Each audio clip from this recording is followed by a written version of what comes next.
Selamat pagi Bapak, Ibu, dan Saudara. Semoga Anda bahagia pagi ini. Mari kita terima hari ini sebagai anugerah pemberian Tuhan yang terbaik bagi kehidupan kita. Untuk menjalaninya seperti biasa, mari kita dihantarkan oleh kebenaran firman Tuhan. Yang pada hari ini tertulis dalam kitab Injil Lukas pasal 17 ayatnya yang ke-22. Dan ia berkata kepada murid-muridnya, akan datang waktunya kamu ingin melihat satu daripada hari-hari anak manusia itu, dan kamu tidak akan melihatnya. Saudara, berbicara tentang kerajaan Allah adalah topik yang sangat menarik di sepanjang sejarah kekristenan. Dalam setiap pembicaraan ada dua topik yang selalu diperdebatkan. Pertama, mewakili orang Farisi dan mungkin juga sebagian orang Kristen sampai pada saat ini, yang mengatakan bahwa kerajaan Allah adalah menyangkut hal-hal lahiriah atau fisik. Yang mengatakan bahwa kedatangan kerajaan Allah sebagai Mesias pasti akan membawa pembaharuan ke dalam kehidupan mereka, baik secara politik, sosial, dan ekonomi. Pemahaman ini didasari oleh pemahaman kaum Farisi yang meyakini bahwa kerajaan Allah yang ditandai dengan kedatangan Mesias akan mengembalikan zaman kemakmuran yang terjadi pada zaman Daud dan Salomo. Kejayaan kerajaan Israel akan dipulihkan dan rejim Romawi akan segera berakhir.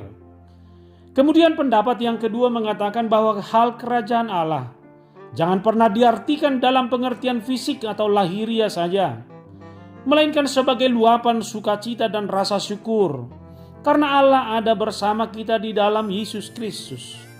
Maka marilah kita menikmati hidup dalam suasana sukacita bersama Kristus dan memuliakannya. Pemahaman kaum Farisi inilah yang mengakibatkan mereka sangat sulit menerima kehadiran dan keberadaan Kristus yang sudah ada di antara mereka dengan melakukan banyak mujizat sebagai bukti kehadiran kerajaan Allah. Sebab kemanapun Yesus pergi, pemberitaan tentang kerajaan Allah sudah melekat dalam dirinya. Mulai dari dalam kandungan sampai kepada kelahirannya, hingga pengutusannya kepada para murid-muridnya, semuanya itu telah menegaskan bukti kehadiran kerajaan Allah. Artinya dimanapun Tuhan Yesus hadir, di sanalah kerajaan Allah dinyatakan. Karena kerajaan Allah sangat terkait dengan kehadiran Tuhan Yesus Kristus. Orang-orang Farisi tidak menyadari ini, sehingga mereka masih bertanya dan meminta kepada Yesus tanda-tanda tentang akan kedatangan kerajaan Allah itu. Ketika kebutuhan fisik dan hal-hal lahiriah lebih menguasai hidup dan alam pemikiran kita akan sulit melihat peristiwa-peristiwa besar yang sudah terjadi dan akan terjadi dalam hidup kita. Dan inilah yang terjadi dalam kehidupan orang Farisi.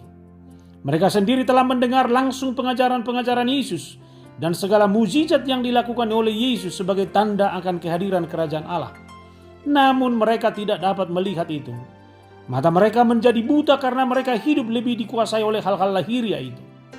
Itu sebabnya kepada murid-muridnya dan kepada kita semua saat ini, Yesus menyegarkan ulang apa yang terjadi pada zaman Nuh dan Lot, di mana semua orang abai dan tidak peduli dengan apa yang dikatakan oleh Tuhan. Mereka lebih peduli terhadap kehidupan mereka secara fisik. Mereka makan dan minum, kawin dan dikawinkan, membeli dan menjual, serta menanam dan membangun. Sehingga datanglah air bah, serta turunlah hujan api dan belerang, membinasakan mereka semua. Namun Nuh pada zamannya diselamatkan oleh Tuhan. Demikian juga Lot dapat keluar dari Sodom.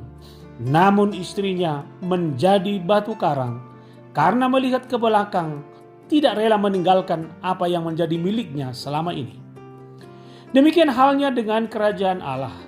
Jangan mau disibukkan oleh hal-hal material, fisik dan duniawi, sehingga membuat kita lupa menikmati persekutuan kita dengan Yesus serta memuliakannya. Memikirkan hal-hal duniawi adalah baik, tetapi mari kita menikmatinya di dalam rasa syukur dan dalam nikmat persekutuan yang sungguh-sungguh, serta memuliakan Dia, Yesus yang adalah Tuhan dan Juru Selamat kita. Semua suasana dan tempat adalah tempat yang terbaik bagi kita dalam membangun persekutuan untuk menikmati kehadiran kerajaan Allah. Jika kita sebagai anak-anak Tuhan bersekutu dengan baik di dalam rumah tangga kita masing-masing, atau persekutuan-persekutuan lain di tengah-tengah jemaat maupun persekutuan sosial lainnya. Selama kita bersungguh hati beribadat dan melayani Tuhan, maka di sanalah kerajaan Allah hadir. Sehingga dimanapun kita berada, maka di sana juga seharusnya atmosfer kerajaan Allah dinyatakan. Hal ini jugalah yang diingatkan oleh Yesus kepada para murid-muridnya yang sudah setiap saat mendengarkan pengajaran-pengajaran yang disampaikan oleh Yesus, serta melihat langsung mujizat-mujizat yang dilakukannya. Lihat ada di sana, lihat ada di sini. Yesus dengan tegas mengatakan, jangan kamu pergi ke sana, jangan kamu ikut. Bahwa akan ada saatnya karena kerinduan orang untuk menyaksikan akan kedatangan kerajaan Allah itu, dengan mencari sosok pengajar dan pengkhotbah seperti Yesus, serta mampu melakukan mujizat-mujizat, kemudian orang akan mengidolakannya. Yesus dengan tegas melarang ini, dan melarang kita juga berpindah dari satu tempat ke tempat lain, atau dari satu gereja ke gereja lain, dimanapun kita berada. Kalau kita membiarkan kuasa dan firman Allah itu bekerja, disitulah kerajaan Allah itu nyata. Kemudian jangan pernah mencari mujizat, tetapi carilah sumber mujizat itu, yaitu Allah di dalam Yesus Kristus. Sehingga sekarang nyata bagi kita bahwa siapapun dapat menyaksikan kerajaan Allah yang nyata dalam Yesus Kristus di segala tempat, dari segala tempat, dan dalam segala suasana.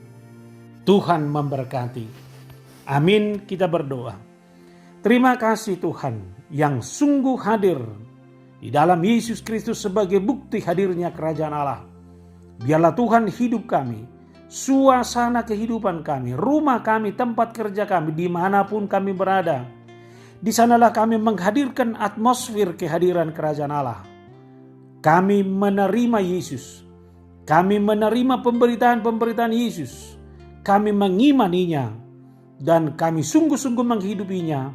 Dan dari sanalah kami membuahkan yang terbaik. Sebagai bukti bahwa kami juga sudah turut menyaksikan kehadiran kerajaan Allah. Biarlah hidup kami sebagai perwujudan kehadiran kerajaan Allah itu. Terima kasih dalam Yesus Kristus. Amin.